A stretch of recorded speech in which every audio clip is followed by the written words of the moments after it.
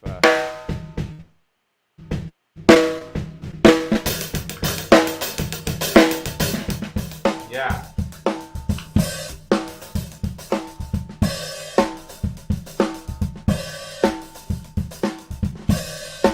that's another That- version of Big Four. That's Partido Alto. That Yeah, Big Four Partido- Partido Alto.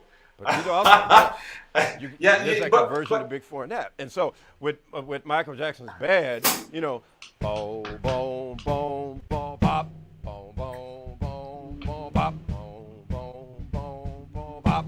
It was Big Four, and I hadn't noticed that really for a long time.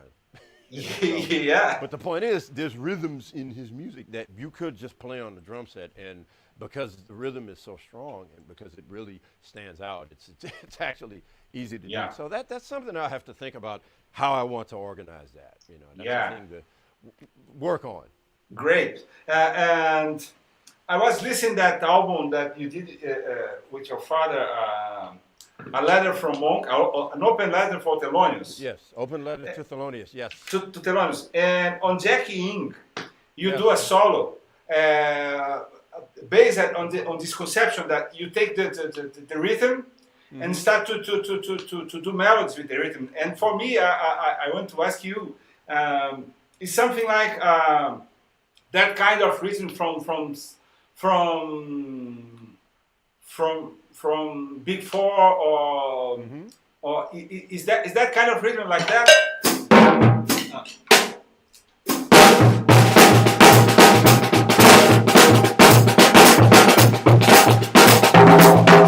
And you start with played melodies up on that. Is that? You know what?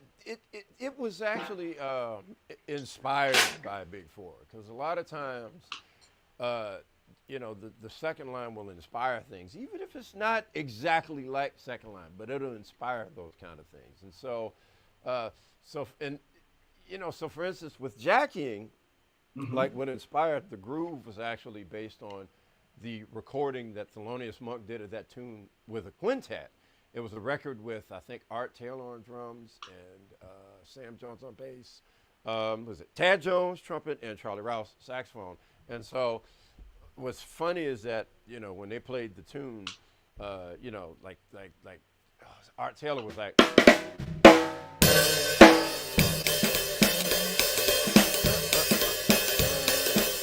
but what I realized, and this is why I've often called Thelonious Monk the first unofficial funk musician, because you hear a lot of funk in like Monk's music, Yeah.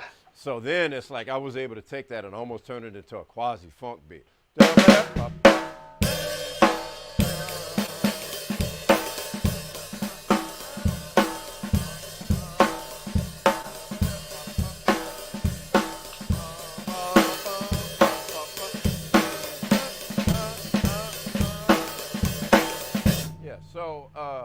So from the solo, from what I remembered, I think there was a lot of dialogue between the snare drum and bass drum, which is influenced by the New Orleans music.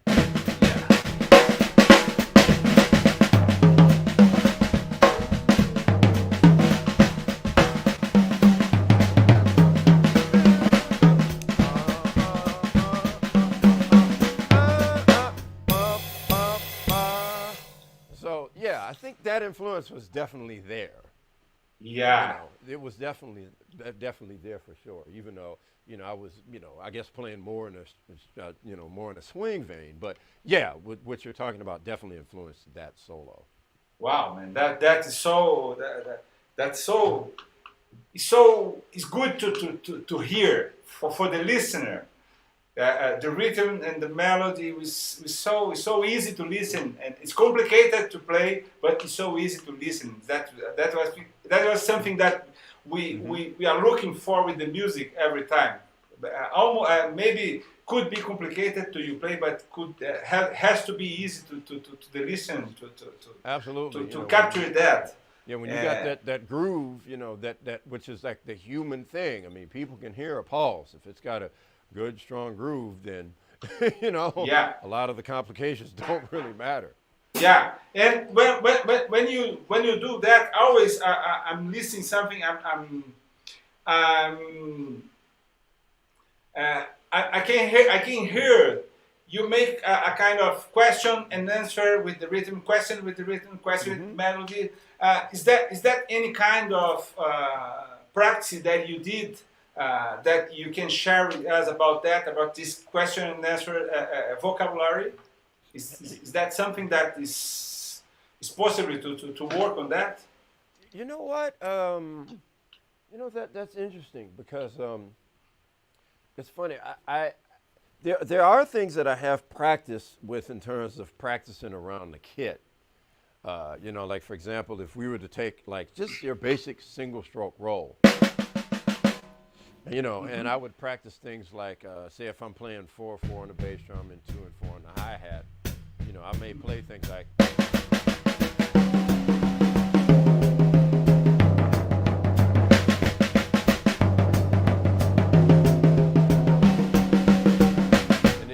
like 4 hits, you know.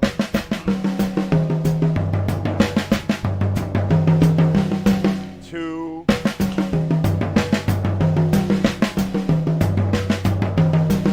You know, and so forth. And 1 if you're really adventurous.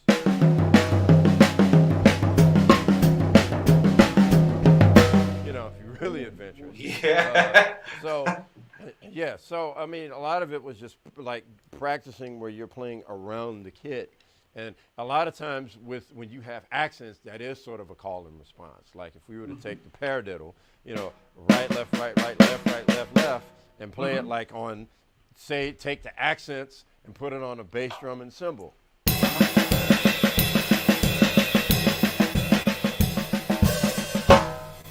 So Yeah. I think it's being aware of the accents. And I think that when you're aware of it, that I think leads to sort of, understanding or starting to hear a call and response.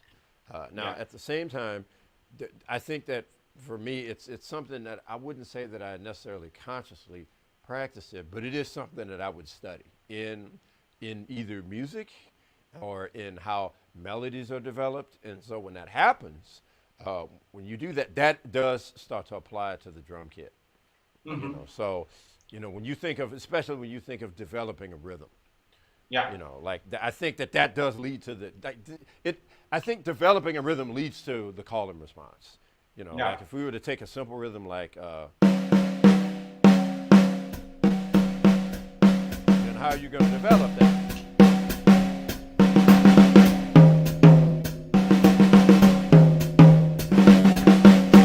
And then that's kind of a call and response. Yeah.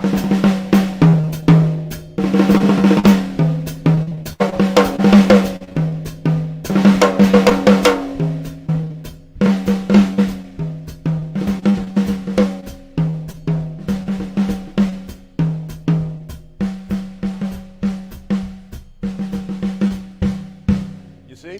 Wow. Great. Great. Yeah. Always musical. Always swinging. Great. Absolutely. Well, you know, I think it's important to try to think of rhythms that are memorable rhythms. And Yeah. I think what helped with me was thinking about, well, in fact, I can even think of the moment. There was a recording that I heard of a drummer, and the drummer could play, but the solo wasn't really inspiring to me. And but rather than just dog it, no, this is garbage and terrible. No, I thought about, well, why was it that I wasn't inspired by it? What happened or what didn't happen? You know, Yeah. and then I would compare it to, say, a solo because I think he played a solo that was out of time. And I thought, okay, why is it that didn't inspire me? So then I would compare it to, say, a solo like Tony Williams, who's, of course, a master of that. And I'm like, okay, why is it that this was a better solo? And then I started realizing, oh, okay, well, Tony's actually developing themes. Like, for example, I think his greatest solo was on the tune One Finger Snap from the Herbie Hancock album Imperial Isles, where he plays goes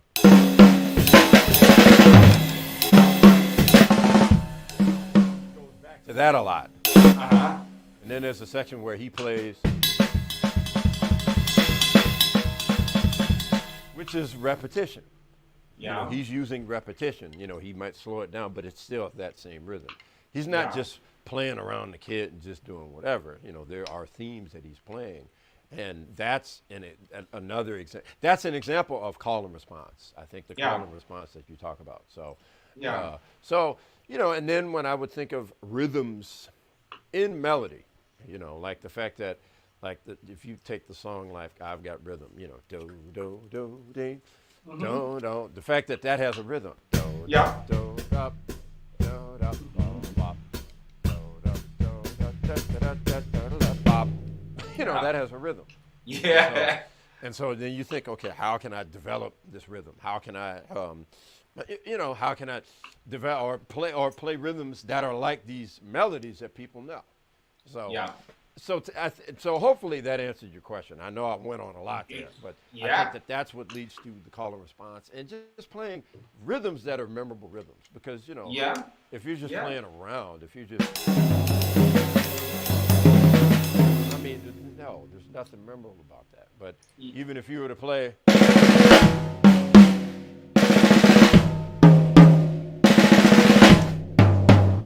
Oh, that's something that stands out, and there is repetition being used.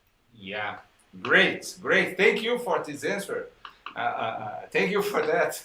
Yes. And I heard in this same album, I heard sometimes that you are doing something that you take of course, is the same. You are working on the rhythm, but you take some kind of melody.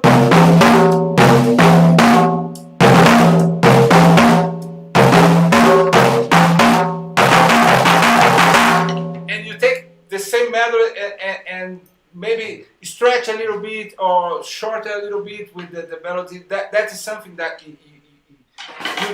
you just play that, or you make some practice that, thinking about that sometimes, or just is natural for you, or you have some practicing with that. You know what? I can tell you the moment I think there was, because I'll admit there are these like watershed moments where somebody says something and it opens up this whole avenue of ideas. Yeah. And I think it was a conversation with my late father.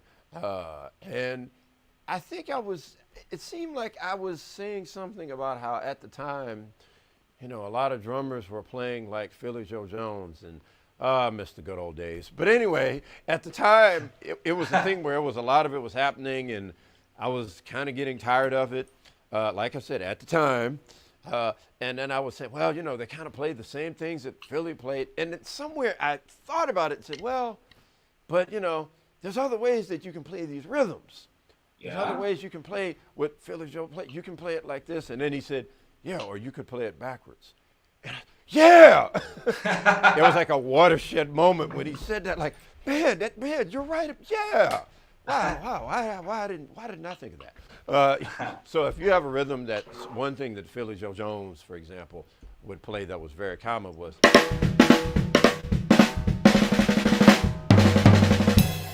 he would play that a lot. Uh-huh. He would do that. So then I realized, you can play with that particular motif.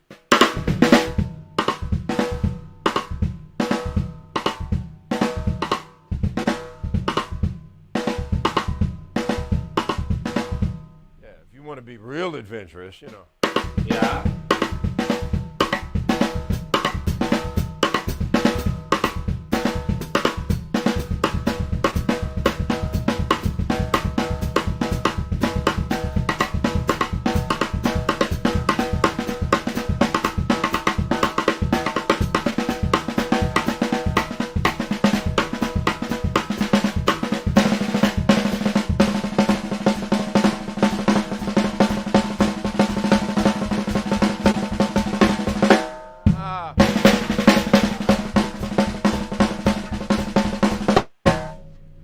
Those are like variations on things that Philly Joe Jones would play. But you move notes around, and then they may land on strange parts of the beat, but you just get over it and work on it. And, play accents that he didn't play. What are the accents he played? And then, well, wait, what did he not do? Oh, well, he didn't utilize this. Well, let me work on maybe utilizing that. So I think that was one of those watershed moments. Wow. That led to endless possibilities. Great. Thank you for that. Yes.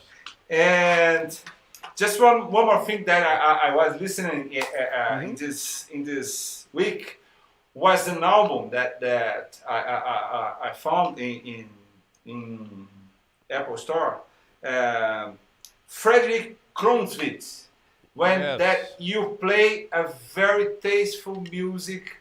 Latin music, but with a very, very special and beautiful time signatures with different claves. Yes. And you play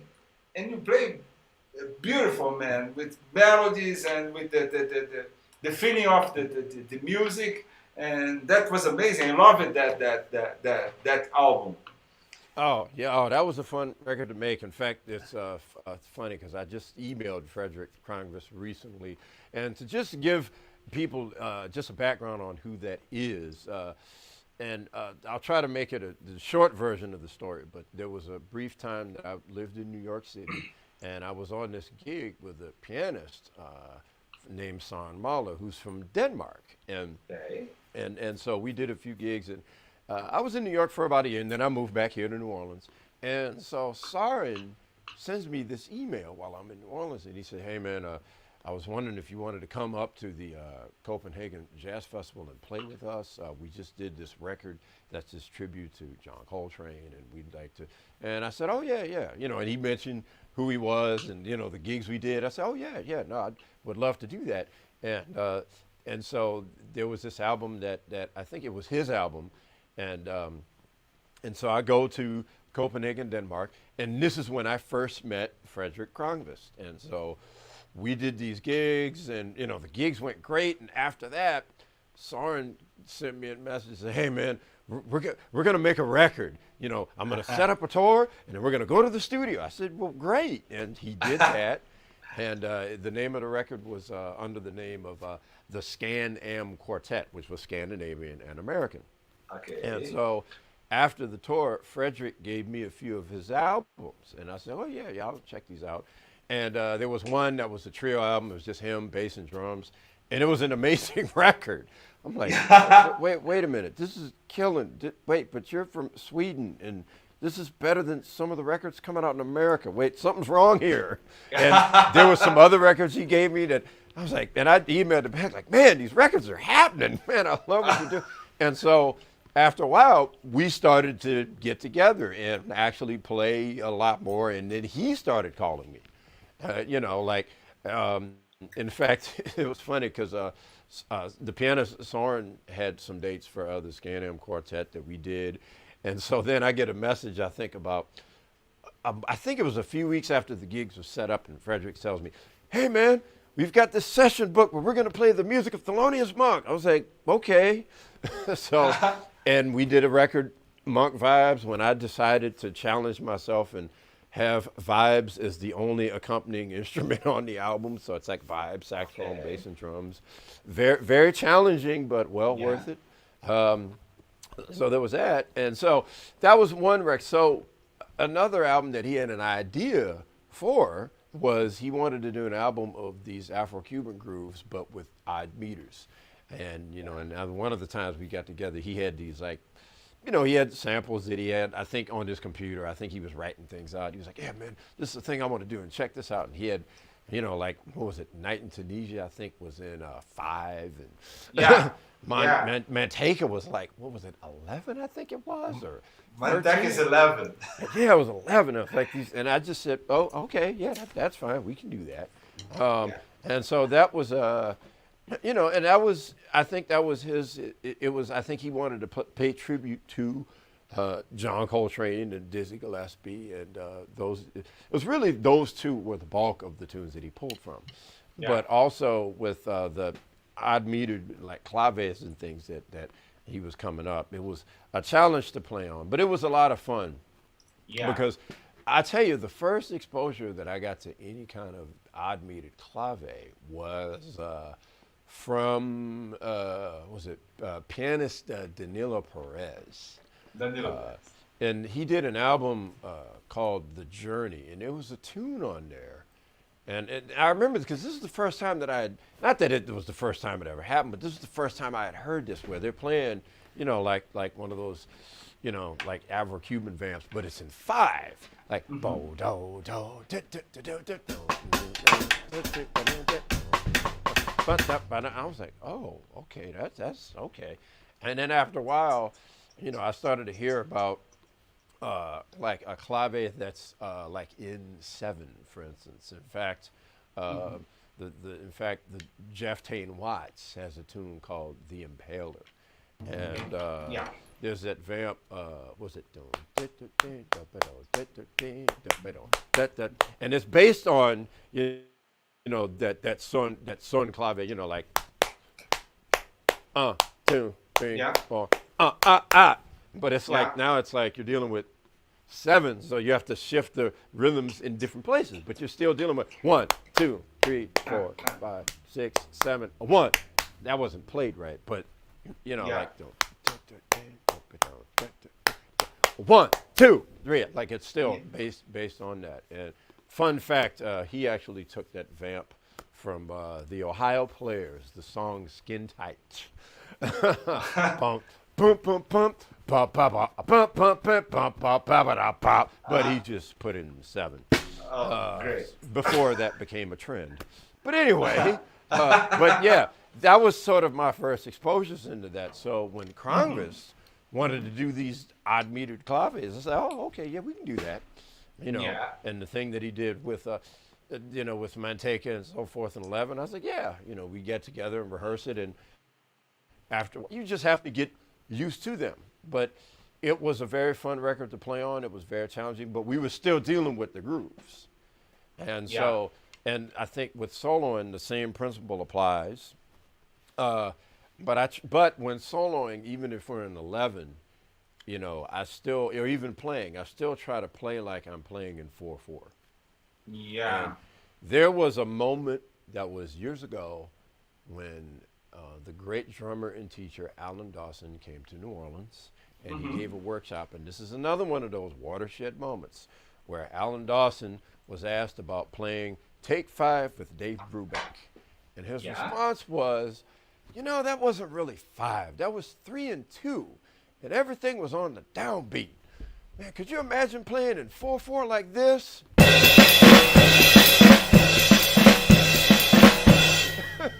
Yeah. And that's exactly what he played. And I was just dying laughing.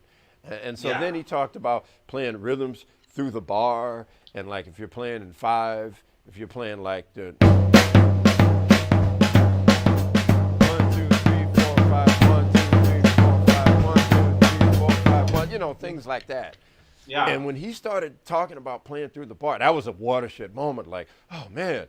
And then, you know, my mind just starts going, man, well, he's right. In fact, a lot of times when guys playing 5, they always crash on beat 1. You don't always have to crash on beat 1. You can crash on the hand of 5. Maybe you can crash on 2. Or maybe you, and then, you know, it's just going and going, like, oh my God, what?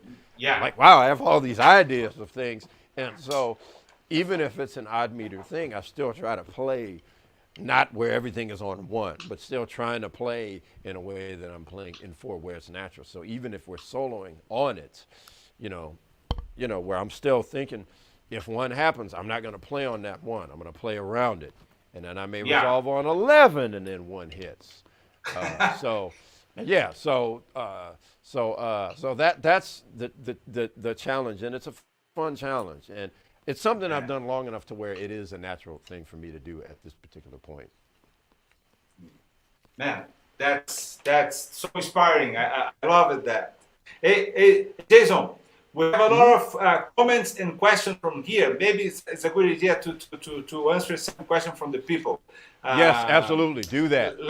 Let me check here. Philip Marshall say hello. Clemens, hello from Austria. What's up, Philip?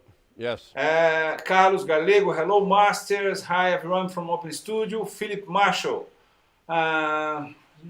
Classic samba drum set versus the way some fighter played samba in the first samba. No. Okay, I will Philip make a question about the samba. I can answer that after, but now I think we have some question for Jason.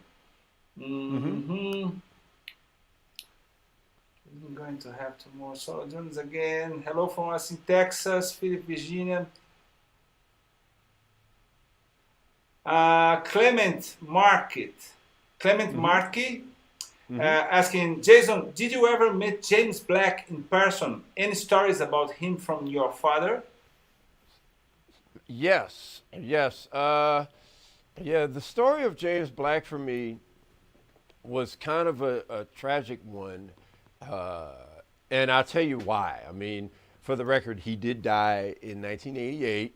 But the reason that it was tragic was because I was fortunate to get drum lessons from James Black when I was 7 years old. I was really young.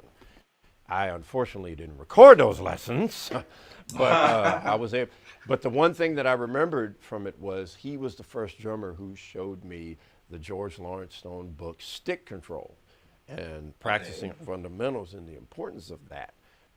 And so that was honestly the one thing I remembered. A lot of it else I don't, because I was so young. The tragic part was when I got when it was in, I think, man, maybe late 1986. We were, I think when we were living in Richmond, Virginia, and I think we may have been visiting New Orleans. And I was going through my father's albums, I was just looking through, and I find this box set of AFO records. And I didn't really know anything about this at the time. I was 9 years old. And so there's this pink box set. What is it? It was like AFO Records, 1956, 66, I think it was. And so on the cover, there's these pictures of these different musicians. And I see this picture of my father when he was really young, and it was shocking. Because at the time, I had never seen a young picture of him. I'm like, man, Dad's on this? And so I looked, and on the vinyl, it says Ellis Marsalis Quartet. I put the record on, and I couldn't believe what I was hearing. It turns out it was my father's first album, and there's these tunes by James Black. I didn't know that he even wrote music or had composed anything. And all of a sudden, I'm hearing these tunes with these odd meters, tunes that are in 4, and then there's a bar 3, and they're playing all over the form. This was another thing that was able to help me with playing odd meters. Is because on that record, there's what's probably James Black's theme song, Magnolia Triangle, where they're playing in 5 like they're playing in 4. Because at the time of the 60s, you know, a lot of times when you would have, and this would usually be a drummer, like say a Max Roach record, where there's a tune in 7, and the pianist is like comping on the downbeat, like downbeat, every measure, and then da, da, da, da, like the same rhythm because, you know, odd meters is tough for some guys. So, but the way they were just playing it like they were in 4. I mean, they were just playing like, ba, ba, ba, ba, da, da. 1, 2, 3, 4, 5. 1, 2, 3, 4, 5. 1, 2, 3. You know, just through the bar, and I'm like, man, what? And, you know, of course, never mind the fact that this is like 1963 in New Orleans. That's another conversation.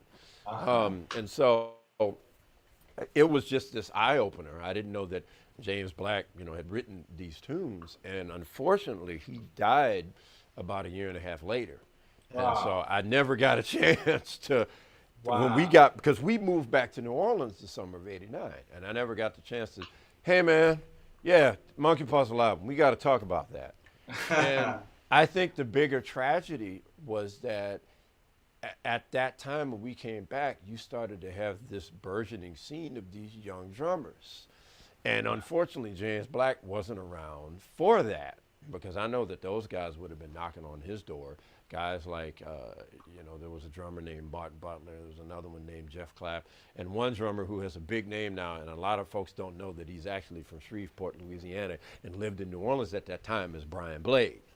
Brian Blade, you know, so you have these young guys, you know, like college, like early college day, late teens, early 20s on the scene. And unfortunately, James Black wasn't around. So that's sort of my story on James. You know, my father, he did have a few, but for me, that's sort of the story that I have. I didn't really get to know him the way that I would have liked. Oh, thank you for that, brother. Thank you for this. And Clarence, I can answer to you. James Black is the first drum teacher. Yeah, you just said that. Carlos Gallego, amazing. Thank you, Philip. Awesome. Clemens asks about any advice for recording to step into New Orleans dreaming. I sorry about my English. Could you get that? Any advice for recording to step into New Orleans drumming? Oh yes. I actually yes. That's a very good question, because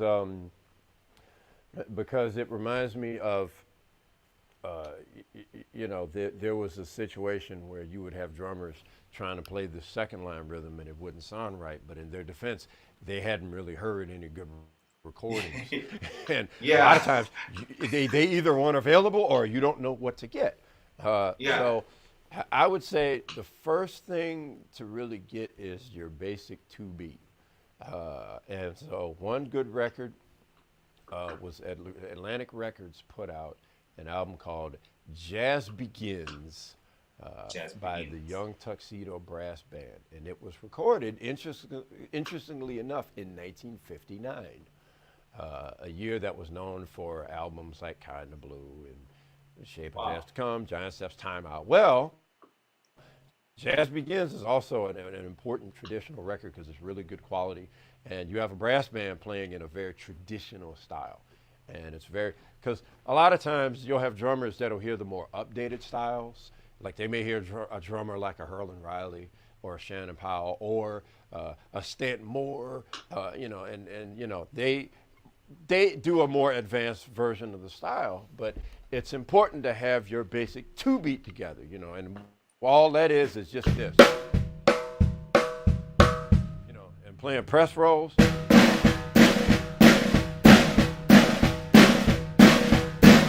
It's very important to get that together, make sure that that's really solid. So once you want to advance the rhythms like,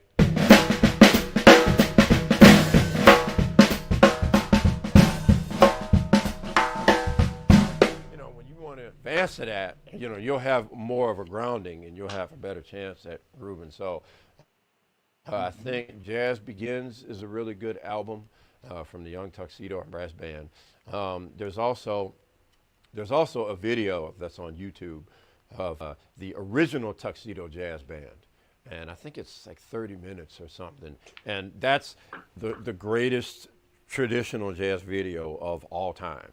Because, they play like modern, it really sounds really modern, like they play in the trad style and then the drummer's like swinging.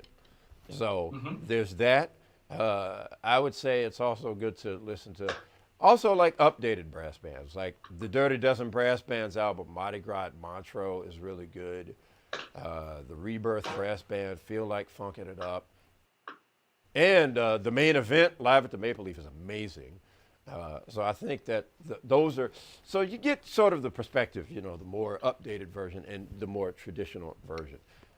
Great. Now, by the way, I am putting together this list, and it's funny because a friend of mine asked about a list of New Orleans recordings, and I think he wanted to do it, for just to have records to play for his infant newborn son.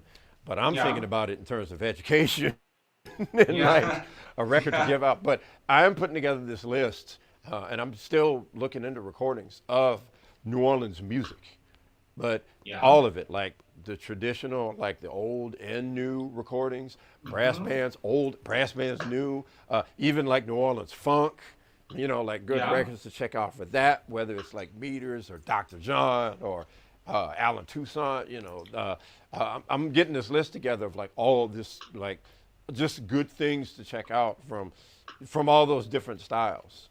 That would be a good primer because it's a lot of music, and it's a music that has evolved and changed over time, so I'm working on trying to get like a good list, even if it's like listing like 100 records or something. But it gives you a good primer of these are the things that have happened with this music. So I think that those are some good albums, I think, to start with. Hopefully, I answered that question. Great. That's amazing. Thank you for that. And more question from here. You listen to Jason play over long haul, you can hear the James Black influence on him. Same with Helen Healy. Find the album Classic Alice Marsalis. James is amazing. Yes. Yeah, the classic Alice Marsalis was what the name of when the music was released on CD. And even if you go, if you look for it online, because it's not going to be under the name Monkey Puzzle, but you will. That is the name of the CD, and that had all of the tunes on that album, plus some extra tunes that group recorded. I guess for another session, it was. In fact, the original version of the tune "Swinging at the Haven," which is a tune of my father's that a lot of musicians actually play now. That was on that album. So Classic Alice Marsalis is like the complete recordings of that band. Great. And Clemens marked asking, what's Jason bass drum tuning muffin to get this in between tuning for New Orleans drumming, funk, jazz, and that's I think. It's funny because the bass drum that I have, is like muffled, and I just sort of came into the studio and just played this as is. But I think, I think sometimes I like to play bass drums that are open, that has like a boom kind of tone. Yeah. But Yeah. that may not work for every situation. Yeah. Like if I'm working with like, say, either like pianist Marcus Roberts, for example, like that's a good sound for that. But sometimes you may need a bass drum, with some muffling. But it's important to have it tuned tight so you get a punch. So you get that pop, not, not, but, it's like a punch, a boom, an attack that's in the sound. So if you have, I think if it's, if there's some muffling and it's tuned tight, you'll get at least a good punch, because if it's muffled, then, the attack of the groove isn't really going to be as strong. Yeah. So that's the thing. If you got a good attack, that's kind of like the difference between playing like a shimmy press roll, like that's real sloppy. But for good attack, when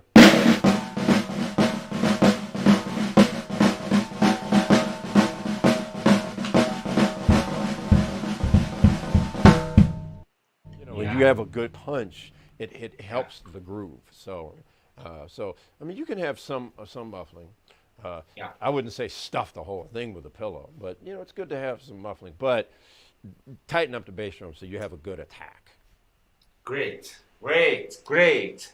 And people, there is a lot of questions here. People, Marshall, Watermelon Man, Seth Mark, Marcelo Bucater, but Jason, I want to know about you. You have new projects coming, new recording coming. What are you doing for now? What do you can wait and expect from you after these pandemic times?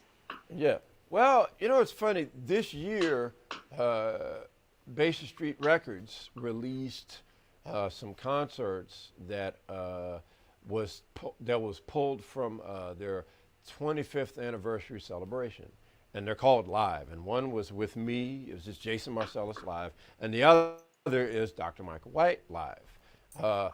And so it was a performance. It was a really good night. I was playing vibes, and we did this performance live, and so the label liked it, and so they decided to release it, and I agreed to it.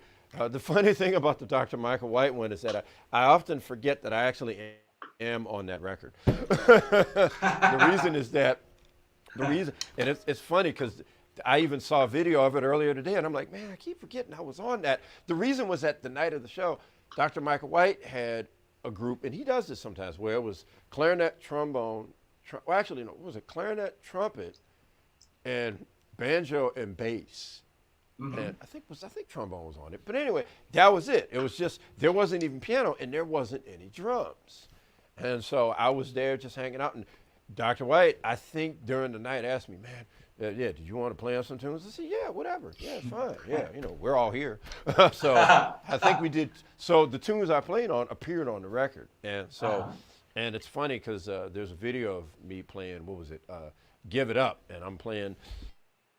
It's a good example of the traditional style, and I need to see the video again because if I'm not mistaken, I don't think there were any cymbals except for the hi-hat. I didn't care, but I don't think there was any cymbals. It just had a hi-hat because, Dr. White likes it really traditional, so I had the cymbals. I don't need that, So that's, the things that are out this year. Now, for the future, because of, we're in pandemic times, I've had to sort of involve myself in lots of other things. For example, like building my YouTube channel, for instance. I do have my own channel where I've been uploading various videos of various performances, and a lot of it is, for example, I'll take maybe a live stream that was in like an hour long, and I'll go and edit the separate tunes out of it. So if you just want to hear one tune, well, here you go. In fact, I even did a live stream here in this very studio with the New Orleans Groove Masters. And we have a show we're going to do in New Orleans that's outside on Thanksgiving night. So I've got to take that one and sort of edit the tunes out of that and put that up and so forth. So That's one thing. So there will be more videos uploaded every day or every week, Great. consistently. Great. There's that. Great. But I have been doing a lot of things, different kinds of things, like solo drums. I will record something next year and release something maybe by the fall. Please. There's that. Please. I've also had this crazy idea. Please, we need that. Yes, no, that will happen because I mean, I even have like a whole set list of what the tunes are and everything. So that will happen. And there's also things I've been doing, solo vibes, you know, like meditation and relaxation music, which was an idea that I got. And, you know, since I've been doing things on my own, I said, man, let me try this. And the premise has to do with when you play music for either massage therapy or for yoga. If I was to play music for that, what would it be? And so I tried it, and there were a lot of people that liked it. So I'm, you know, going to release some things like that next year.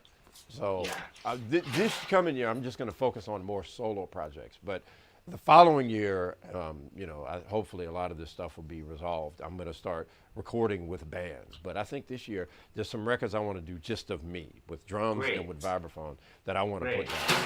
So, so that's what you can see upcoming like next year. Oh, great. I'm excited to see that, to hear that new projects. And Philip Marshall told me, Edu, I asked about the Aito Samba Feel because Jason and I were talking about this one, the phone, just the other day. I have to answer him. I want to answer Philip. Philip asked me about the difference to play traditional samba and the style of the Aito. I think the very special part of Aito, because before Aito, people used to play samba with no cymbals like that.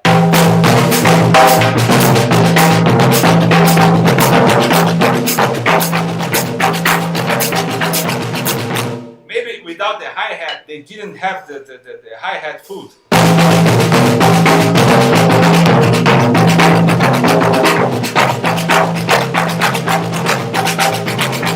Yeah, we have the influence about with the jazz, and we have drummers like Edson Machado that plays the syncope pattern, and not more the 16 note in the snare, but the syncope pattern with the high cymbal like that.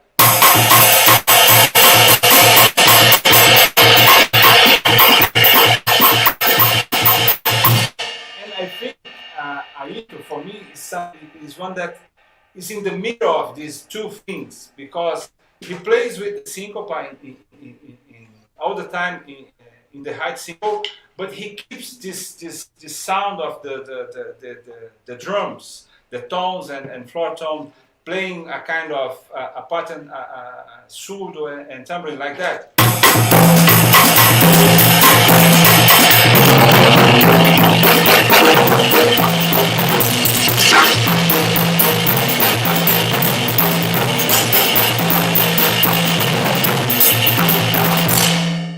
And I think that is the more particular Aito feeling, different between just today people try to imitate the colored samba patterns and the samba pattern with different instruments like the hi-hat.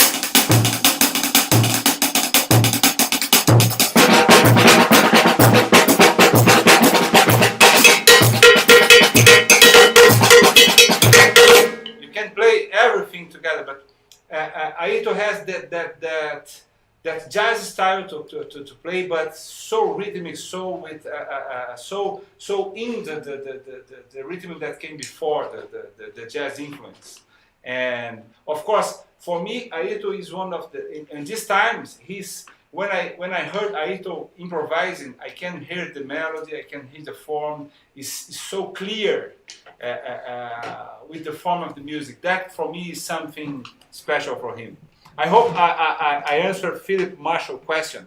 And sorry, Jason, to no problem. I was learning from that. That was informative. I need that. So yeah. Oh, No, thank you. Oh, and Jason, I have one more question for you. Yes. Unfortunately, we can't answer over question that we have here. Thank you, people from here. And I have to say, Open Studio says choose what you pay on all of courses, including drum courses from Edu Ribeiro, Greg Hudson, and Ulysses Jr.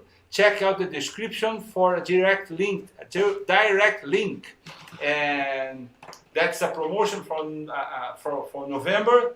That people that want to do any course of Open Studio just choose how many they want to pay in this course. There's no more price. You choose how many you want to pay. Is that correct, Rachel? And that is the link for description. And Jason, Yes. please. I heard that your last album that you did with Just Vibes. Yeah. That was amazing. And who is playing the drummer? Who is playing drums in this album? Yeah. Is it, you're talking about the live one? Yeah, the live one. Yeah, because the live one, that was some musicians who live here. There's a drummer named Gerald T. Watkins who was on that. And let's see, the bassist was Jason Weaver, and the pianist was Oscar Rochleone. And that's on that live album. So, some guys that are serious about the music and can play. So it was a fun night. There was a lot just in how we were communicating and ideas we were throwing around that was really fun. So it was great to capture that. Yeah. And I want to ask you, how about you are so melodic playing drums, but you are so melodic playing anything.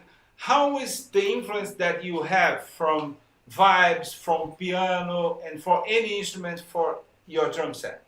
That is important. I always try to explain to my students that they have to play a different instrument. They have to understand what the soloist is doing, and it's gonna help the drummer if he can play some harmony or melody instrument.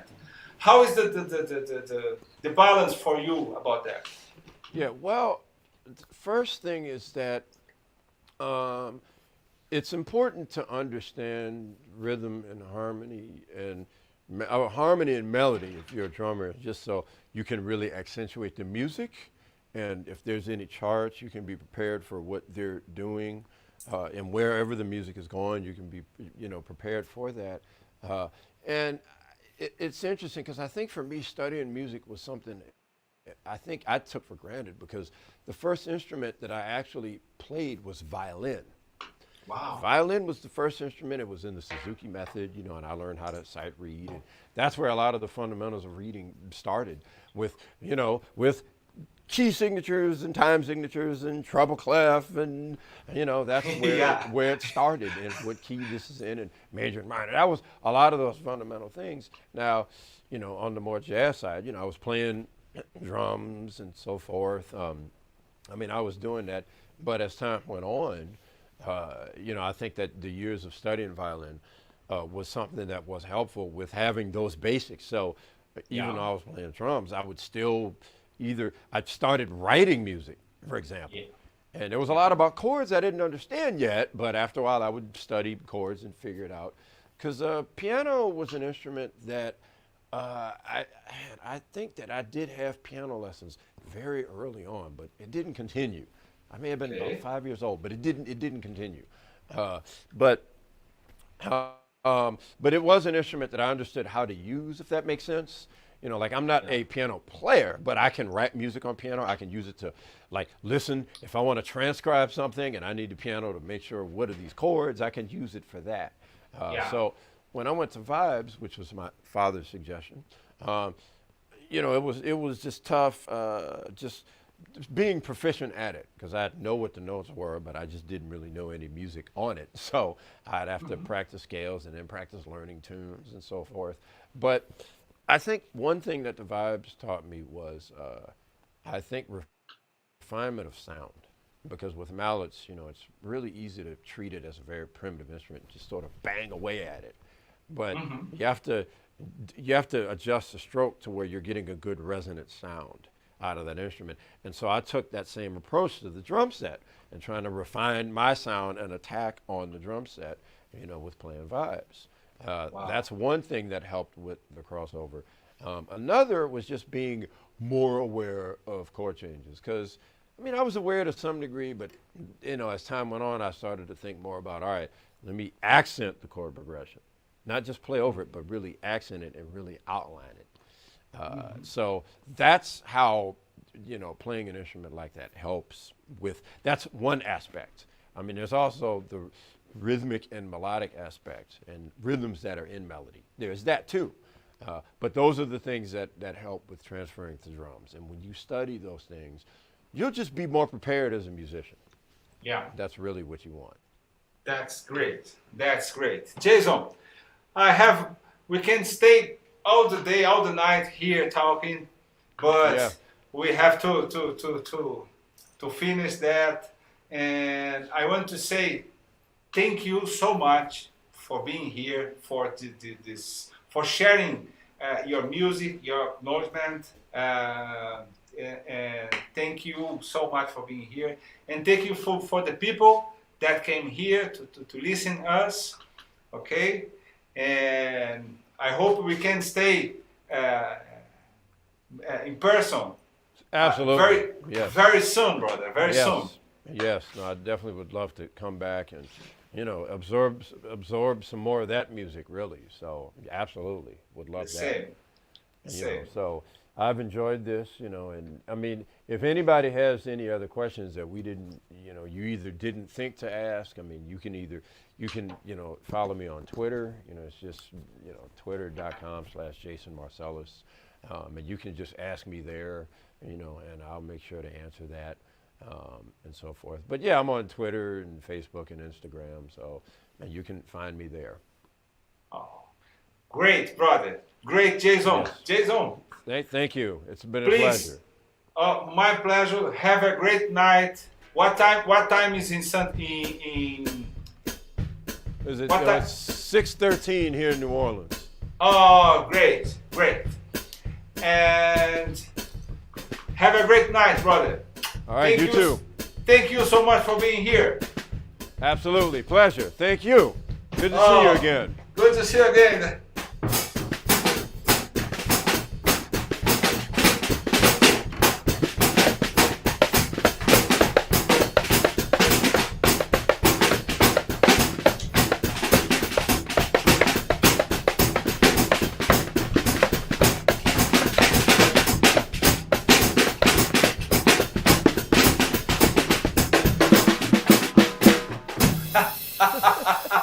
That's great. Our little going away theme music. Thank you very much, everyone, and hope that y'all have a good day.